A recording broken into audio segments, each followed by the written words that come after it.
आजादी की लड़ाई में वो महात्मा गांधी के सबसे भरोसेमंद थे। जब आजादी मिली तो गांधी जी के वीटो पावर से वो किसी और की जगह प्रधानमंत्री बन गए, जिसके बाद उन्होंने एम्स, इसरो और आईआईटी जैसी संस्थाओं को स्थापित कर आधुनिक भारत की नींव रखी।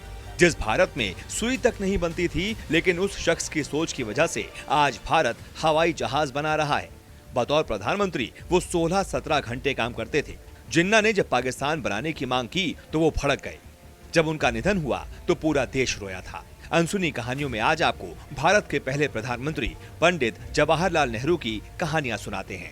15 अगस्त 1947 को जब भारत को आजादी मिली तो नेहरू पहले प्रधानमंत्री बने। 14 अगस्त की रात नेहरू ने अपना famous tryst with destiny speech दी। इसके बाद सरकार का गठन किया गया। वल्लभ भाई पटेल को गृह मंत्री की जिम्मेदारी सौंपी गई। हालांकि वक्त के साथ दोनों के मतभेद बढ़ते चले गए। वहीं 1951-52 में जब भारत के पहले चुनाव हुए तब नेहरू की अगुवाई में कांग्रेस ने प्रचंड जीत हासिल की और वो भारत के पहले लोकतांत्रिक प्रधानमंत्री भी बने।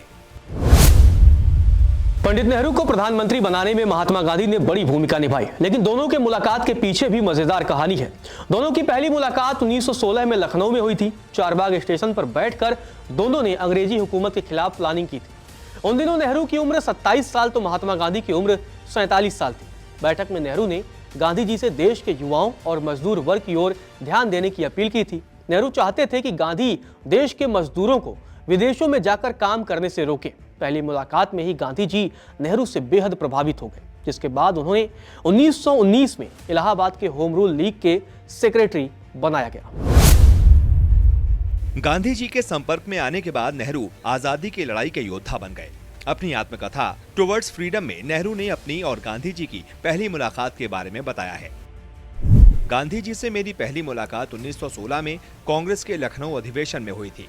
हम सभी दक्षिण अफ्रीका में उनके ऐतिहासिक लड़ाई के प्रशंसक थे, लेकिन वो हमारे जैसे युवाओं से बहुत ही दूर, अलग और अराजनैतिक ही थे। उन्होंने कांग्रेस और राष्ट्रीय राजनीति में हिस्सा लेने से मना कर दिया था, लेकिन जल्द ही चंपारण में किसानों और मजदूरों के लिए उनके आंदोलन में हम सभी में उत्साह भर दिया। हमने देखा कि वो अपने तरीके भारत में आजमाने के लिए तैयार थे और उनसे सफलता का भरोसा भी दिख रहा था।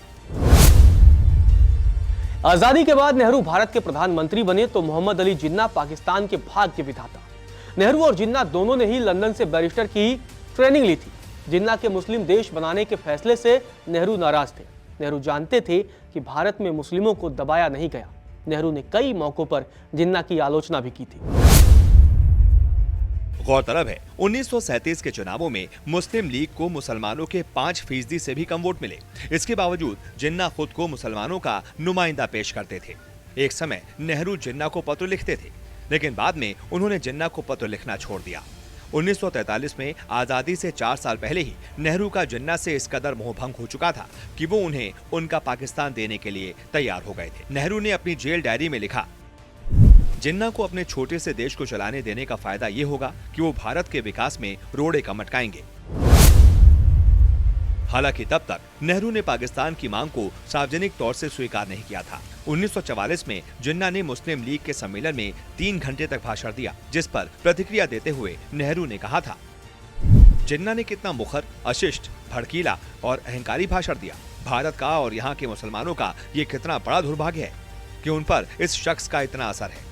मेरी नजर में उन्होंने भारत के स्वतंत्रता संग्राम को हिंदू मुसलमानों के घटिया सांप्रदायिक झगड़े में बदल दिया है। जिन्ना लंदन से पाकिस्तान बनाने का पूरा खेल रच रहे थे और वो सिखों को भी अपने साथ लेने की कोशिश कर रहे थे। जिन्ना बलदेव सिंह को अपनी तरफ लाने की कोशिश कर रहे थे, जिससे सिखों का साथ लिया जा सके। नेहरू चाहते थे कि जिन्ना कांग्रेस के साथ मिलकर काम करें, लेकिन जिन्ना अड़े हुए थे और उन्होंने पत्र लिखकर साफ कर दिया कि वो कांग्रेस सरकार के साथ काम नहीं करेंगे। तमाम कोशिशों के बाद 15 अगस्त 1946 को दोनों नेताओं के बीच मुंबई के मालाबार हिल पर स्थित जिन्ना के घर पर मुलाकात हुई। दोनों नेताओं के बीच करीब 80 मिनट तक बातचीत हुई।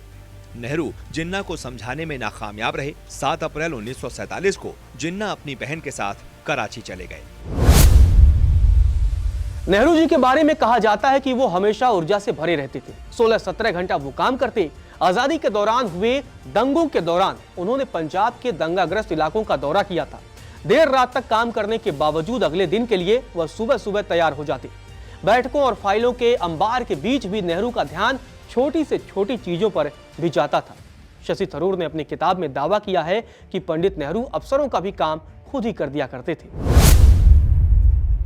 पंडित नेहरू कितने तेज तर्रार थे, इसका अंदाजा इस बात से लगाया जा सकता है कि बड़े बड़े अफसर उन्हें पत्र भेजने से पहले कई बार चेक करते थे। प्रधानमंत्री रहते हुए वो अपनी स्वदेशी एम्बेसडर कार से दफ्तर पहुंचते थे। उनकी कार से थोड़ा आगे मोटरसाइकिल पर सवार एक सुरक्षा कर्मी चलता था। उनका सुरक्षा अधिकारी ड्राइवर के बगल में बैठता था। नेहरू का स्वागत जब किया जाता था तो वो कुछ ही मालाओं को गले में डालते थे, बाकी मालाओं को हाथों में डाल लेते थे। दरअसल इसके पीछे वजह ये थी कि माला उतारते समय उनकी टोपी गिर जाती थी, जिसे वो कतई पसंद नहीं करते थे। पाकिस्तान बनने के बाद भी नेहरू कराची में बहुत लोकप्रिय थे। आजादी के बाद इंटेलिजेंस ब्यूरो ने सलाह दी कि नेहरू के सारे मुसलमान नौकरों को बदल दिया जाए, खास तौर पर रसोई में काम करने वालों को, क्योंकि अंदेशा जताया जा रहा था कि कहीं उनके खाने में जहर न मिला दिया जाए। जब नेहरू के पास इस प्रस्ताव को लाया गया तो उन्होंने इसे सिरे से खारिज कर दिया। पंडित नेहरू अपनी दरिया दिली के लिए भी जाने जाते थे। उनके एक दर्जी का नाम मोहम्मद उमर था, जिसकी 2 दुकानें थीं। एक मुस्लिम बहुल इलाके में थी तो दूसरी नई दिल्ली में। दंगों के दौरान उमर की नई दिल्ली वाली दुकान जला दी गई। जब नेहरू जी को इस बात का पता चला तो उन्होंने उमर की बहुत मदद की। इसके बाद उसने अपनी दुकान पर लिखवा लिया प्रधानमंत्री का दर्जी। लेकिन जब उमर का बेटा पाकिस्तान चला गया तो उसने कराची में अपनी दुकान पर प्रधानमंत्री का दर्जी लिखवा लिया। उमर उनके बारे में कहा करता था कि पंडित जी हर जगह बेस्ट सेलर हैं। नेहरू का दर्जी होने की वजह से उमर को कई विदेशी मेहमानों के कपड़े सिलने का भी मौका मिला। इनमें सऊदी अरब के शाह भी थे। देश की आजादी के बाद अंतरिम सरकार में शामिल होने की वजह से नेहरू को 17 यार्क रोड पर 4 बेडरूम बंगला दिया गया। प्रधानमंत्री बनने के बाद उनकी सुरक्षा बढ़ा दी गई, लेकिन वहां सुरक्षा कर्मियों के लिए जगह नहीं थी, जिसकी वजह से सुरक्षा कर्मियों ने उनके बंगले के सामने तंबू तानकर काम करना शुरू कर दिया। माउंटबेटन चाहते थे कि नेहरू 3 मूर्ति भवन में शिफ्ट हो जाए, जो उन दिनों कमांडर इन चीफ का बंगला हुआ करता था, लेकिन नेहरू ने ऐसा नहीं किया। वो ऐसा नहीं चाहते थे। पंडित नेहरू 3 मूर्ति वाले बंगले में नहीं रहना चाहते थे। जब ये बात सरदार पटेल को पता चली तो वो खुद नेहरू के पास गए और कहा, मैं गांधी जी को न बचा पाने की वजह से पहले से ही अपराध बोध से ग्रस्त हूँ। अब मैं आपकी सुरक्षा की जिम्मेदारी नहीं ले सकता, इसलिए बेहतर हो कि आप 3 मूर्ति भवन में रहते, जहां आपकी सुरक्षा बेहतर ढंग से की जा सकेगी। बाद में पटेल ने किसी तरह नेहरू को 3 मूर्ति भवन में रहने के लिए राजी कर दिया। माउंटबेटन ने नेहरू को बिना बताए कैबिनेट सचिव को निर्देश दिया। 3 मूर्ति में शिफ्ट होने के बाद पंडित जी ने 500 रुपए मिलने वाले अतिथि सत्कार भत्ते को लेने से साफ इनकार कर दिया। पंडित जवाहरलाल नेहरू ने भारत के प्रधानमंत्री का वेतन भी घटा दिया था। दरअसल उन दिनों कैबिनेट मंत्री गोपाल स्वामी आयंकर ने सलाह दी कि ब्रिटेन की तरह भारत में प्रधानमंत्री का वेतन कैबिनेट मंत्री के वेतन से 2 गुना होना चाहिए, लेकिन नेहरू ने इस सलाह को मानने से इनकार कर दिया। शुरुआत में प्रधानमंत्री और कैबिनेट मंत्रियों का वेतन 3000 रुपए प्रति महीने रखा गया था, लेकिन नेहरू जी ने बाद में वेतन को घटाकर सिर्फ 2000 रुपए कर दिया। ऐसा कहा जाता है कि पंडित जी को पैसे की बर्बादी कतई पसंद नहीं थी। पंडित नेहरू तमाम मतभेदों के बावजूद कभी राजनीतिक शिष्टाचार को नहीं भूलते थे। बात अप्रैल 1942 की है। उन दिनों राजगोपालाचारी से नेहरू के मतभेद चल रहे थे, लेकिन कांग्रेस कार्यकारिणी की बैठक में भाग लेने राजगोपालाचारी इलाहाबाद पहुंचे। हिंदू महासभा के समर्थक राजगोपालाचारी का विरोध करने के लिए स्टेशन पर जमा हो गए थे। जैसे ही लोगों ने राजगोपालाचारी को काले झंडे दिखाने शुरू किए, नेहरू गुस्से से लाल हो गए और उन्होंने लोगों के हाथों से काले झंडे छीन लिए। इस दौरान वहां मौजूद छात्रों और कुलियों को लगा कि पंडित जी का अपमान हो रहा है, तो वो गुस्से में बेकाबू हो गए और हिंदू सभा के समर्थकों की पिटाई करने लगे। हालांकि विवाद को रोकने के लिए नेहरू ने पहल की, लेकिन इस कोशिश में उनके हाथ में चोट लग गई। स्विट्जरलैंड में पंडित नेहरू की मुलाकात चार्ली चैपलिन से हुई थी, जिसका जिक्र खुद चार्ली ने अपनी आत्मकथा में किया था। चार्ली नेहरू जी से बेहद प्रभावित हुए और अपने विला पर खाने के लिए न्योता दिया। नेहरू जी चार्ली चैपलिन की कार में सवार होकर पहुंचे। दोनों ने साथ में खाना खाया। इसके बाद चार्ली चैपलिन ने नेहरू जी से कहा कि पंडित जी, मुझे आपकी हर बात पसंद है, सिवाय एक बात के कि आप शराब नहीं पीते। इस पर नेहरू जी ने हंसते हुए कहा कि अगर आपको यही बात मेरे खिलाफ लगती है तो मैं शेरी का एक गिलास पी सकता हूँ। नेहरू जी अपनी दरिया दिली के लिए जाने जाते हैं और अपने सहयोगी नेताओं का बहुत ध्यान रखते थे। एक बार घाना के नेता क्वामे नक्रूमा भारत आए हुए थे। वो ट्रेन से कहीं जा रहे थे। अचानक नेहरू जी बिना किसी निर्धारित कार्यक्रम के उन्हें छोड़ने दिल्ली रेलवे स्टेशन पहुंच गए। नेहरू जी ओवरसाइज ओवरकोट पहने थे। उन्होंने घाना के नेता से कहा, ये कोट मेरे लिए बड़ा है, लेकिन आपको बिल्कुल फिट आएगा, इसको आप पहन लीजिए।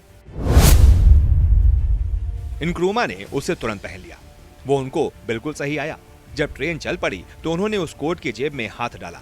वो ये देखकर आश्चर्यचकित रह गए कि नेहरू ने उनके लिए कोट की एक जेब में एक गरम मफलर और दूसरी जेब में गरम दस्ताने रख दिए थे। 1920 में उन्होंने उत्तर प्रदेश के प्रतापगढ़ में पहले किसान मार्च का आयोजन किया।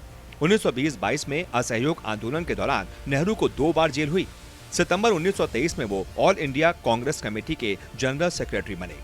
1928 में साइमन कमीशन के दौरान लखनऊ में उन पर लाठीचार्ज भी हुआ। 1930 से 1935 के बीच कांग्रेस ने नमक सत्याग्रह जैसे कई आंदोलनों की शुरुआत की। इससे जुड़े रहने के कारण नेहरू को कई बार जेल जाना पड़ा। 14 फरवरी 1935 को उन्होंने अल्मोड़ा जेल में अपनी ऑटोबायोग्राफी पूरी की। जेल से छूटने के बाद वो अपनी बीमार पत्नी को देखने स्विट्जरलैंड गए। जुलाई 1946 में नेहरू चौथी बार कांग्रेस के अध्यक्ष के रूप में चुने गए। कहा जाता है कि गांधी जी ने आजादी के पहले ही साल 1942 को ही नेहरू को अपना उत्तराधिकारी घोषित कर दिया था। भारत के पहले प्रधानमंत्री पंडित जवाहरलाल नेहरू का जन्म 14 नवंबर 1889 में उत्तर प्रदेश के इलाहाबाद में एक कश्मीरी ब्राह्मण परिवार में हुआ था। उनके पिता मोतीलाल नेहरू जाने माने वकील थे और भारतीय स्वतंत्रता संग्राम आंदोलन के नेता थे। उनकी मां का नाम स्वरूप रानी था। मोतीलाल नेहरू के 4 बच्चे थे, जिनमें जवाहर सबसे बड़े थे। जवाहरलाल ने 14 साल की उम्र तक अपनी शुरुआती पढ़ाई पूरी कर ली थी। 15 साल की उम्र में वो इंग्लैंड के हैरो स्कूल पहुंच गए। 2 साल के बाद वो कैम्ब्रिज के ट्रिनिटी कॉलेज पहुंचे और नेचुरल साइंस में ऑनर्स की डिग्री हासिल की। लंदन के इनर टेम्पल में उन्होंने बैचलर की पढ़ाई पूरी की। जवाहरलाल नेहरू ने इंग्लैंड में 7 साल बिताए, लेकिन वो हमेशा पशुपेश में रहे और उन्हें लगता था कि ना ही वो पूरी तरह से इंग्लैंड में ही हैं और ना ही भारत में। हालांकि 1912 के आसपास वो भारत लौट आए। 1916 में उन्होंने कमला कौल से शादी कर ली और 1917 में इंदिरा गांधी का जन्म हुआ, जो आगे चलकर भारत की पहली महिला प्रधानमंत्री बनी। पंडित नेहरू के जीवन को अगर गौर से देखा जाए तो युवा अवस्था में आजादी के लिए संघर्ष करते रहे। प्रौढ़ अवस्था ढलने की आई तो भारत की कमान संभाली और देश को नई पहचान दिलाने के लिए संघर्ष किया। पंडित नेहरू उस देश को बंटते देखा जिसे वह अंग्रेजों से आजाद कराना चाह रहे थे। आजादी के बाद उन्होंने पहले पाकिस्तान से लड़ाई लड़ी और फिर 1962 में चीन के साथ युद्ध हुआ। युद्ध में भारत को बहुत नुकसान हुआ, जिससे नेहरू जी कभी उबर नहीं पाए। निराश नेहरू थके हुए से दिखने लगे। उनके कंधे झुक गए और उनकी आंखें भी सोई सोई से दिखने लगी। उनकी चाल में जो तेजी हुआ करती थी वो लुप्त हो गई। तारीख 8 जनवरी 1964। भुवनेश्वर में कांग्रेस के वार्षिक सम्मेलन को संबोधित करते हुए नेहरू गिर पड़े। मंच पर बैठी इंदिरा गांधी ने दौड़कर पिता को उठाया। नेहरू के शरीर के बाएं हिस्से को लकवा मार गया था। उड़ीसा के राजभवन में नेहरू का इलाज शुरू हुआ। 12 जनवरी को थोड़ा ठीक होने के बाद नेहरू इंदिरा के साथ दिल्ली लौट आए। डॉक्टरों की सलाह के बाद नेहरू ने दिन में नींद लेना शुरू कर दिया। तबीयत में थोड़ा सुधार हुआ तो 26 जनवरी को गणतंत्र दिवस के कार्यक्रम में भाग लिया। फरवरी में संसद सत्र शुरू हुआ तो पंडित जी ने बैठकर भाषण दिया। रोजमर्रा के सरकारी कामों में गृह मंत्री गुलजारीलाल नंदा और वित्त मंत्री टीटी के कृष्णमाचारी मदद कर रहे थे। इसी बीच 22 जनवरी को अचानक लाल बहादुर शास्त्री को बिना विभाग के मंत्री के तौर पर शपथ दिलाई गई। नई दिल्ली में सियासी हलचल तेज थी। इसी बीच 15 अप्रैल को इंदिरा गांधी अमेरिका चली गईं। 29 अप्रैल को इंदिरा दिल्ली वापस लौटी। 22 मई को नेहरू ने प्रेस कॉन्फ्रेंस की। इस दौरान पत्रकारों के सवाल पर उन्होंने कहा, मैं इतनी जल्दी मरने नहीं जा रहा। नेहरू के ये कहते ही सभी पत्रकारों ने खड़े होकर उन्हें स्टैंडिंग ओवेशन दिया। तारीख 27 मई 1964। पंडित जी सुबह 6:25 पर जग गए। वो दर्द से कराह रहे थे। कुछ समय बाद इंदिरा डॉक्टर के साथ नेहरू जी के कमरे में पहुंची तो देखा कि वो बेहोश हो गए हैं। डॉक्टर ने चेक किया तो पता चला कि उनकी बड़ी धमनी एओर्टा फट गई है। पंडित जी को खून देने के लिए डॉक्टर ने इंदिरा के शरीर से खून निकाला, लेकिन खून चढ़ाने से पहले ही वो कोमा में चले गए। इंदिरा समझ गई थी कि उनके पिता अब इस दुनिया को हमेशा हमेशा के लिए छोड़कर जा चुके हैं। दोपहर 1:44 पर भारत के पहले प्रधानमंत्री ने आखिरी सांस ली। राजीव गांधी उन दिनों इंग्लैंड में थे। इंदिरा ने उन्हें तार भेजा और कश्मीर दौरे पर गए संजय गांधी तक संदेश भिजवाया। नेहरू जी अक्सर कहा करते थे कि उनकी मृत्यु बुद्ध जयंती के दिन होगी। संयोग देखिए, जिस दिन नेहरू जी का निधन हुआ उस दिन वाकई बुद्ध जयंती थी। 28 मई सुबह संजय गांधी दिल्ली पहुंच गए। इंदिरा गांधी ने पिता के अंतिम संस्कार का सारा इंतजाम किया। नेहरू के पार्थिव शरीर को एक गन कैरेज पर रखा गया था। सफेद खादी के कपड़े पहने हुए इंदिरा और संजय एक खुली कार पर सवार हुए। चिलचिलाती धूप में दोनों पसीने से तरबतर थे। राजीव तब तक दिल्ली नहीं पहुंच पाए थे। यमुना नदी के किनारे 5 मील लंबे रास्ते को तय करने में 3 घंटे से ज्यादा का समय लग गया। सड़क के दोनों ओर और अंत्येष्टि स्थल पर करीब 20 लाख लोगों का हुजूम था। एक हेलीकॉप्टर ने उनकी शव यात्रा पर ऊपर से पुष्प वर्षा की। करीब 8000 पुलिसकर्मियों और 6000 सैनिकों को व्यवस्था बनाए रखने के लिए तैनात किया गया था। हालांकि नेहरू ने अपनी वसीयत में साफ लिखा था कि उनकी अंत्येष्टि में किसी धार्मिक रीति का पालन न किया जाए, लेकिन इसके बावजूद उनका अंतिम संस्कार हिंदू रीति रिवाज से किया गया। वैदिक मंत्रोच्चार और द लास्ट पोस्ट के बिगुल के बीच 17 साल के संजय गांधी ने उनकी चिता को अग्नि दी। अंतिम संस्कार के 13 दिनों बाद नेहरू की अस्थियों को एक विशेष ट्रेन से संगम में प्रवाहित करने के लिए इलाहाबाद ले जाया गया। ट्रेन ने आमतौर पर जो सफर था उसको पूरा करने में कम समय लगता था, लेकिन 25 घंटे का वक्त लगा। ट्रेन हर स्टेशन पर रुकी जहां हजारों लोग नेहरू को अंतिम विदाई देने आए थे।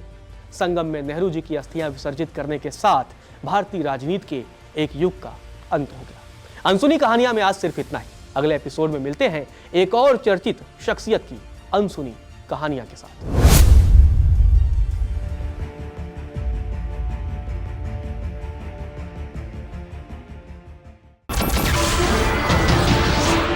नमस्कार, मैं हूं मानक गुप्ता। अगर आपको हमारा ये वीडियो पसंद आया हो तो इसे लाइक और शेयर जरूर करें, और हां, हमें सब्सक्राइब और फॉलो करना ना भूलें ताकि आप देश और दुनिया की कोई खबर मिस ना करें। तो जुड़े रहिए हमारे साथ और देखते रहिए न्यूज़ 24।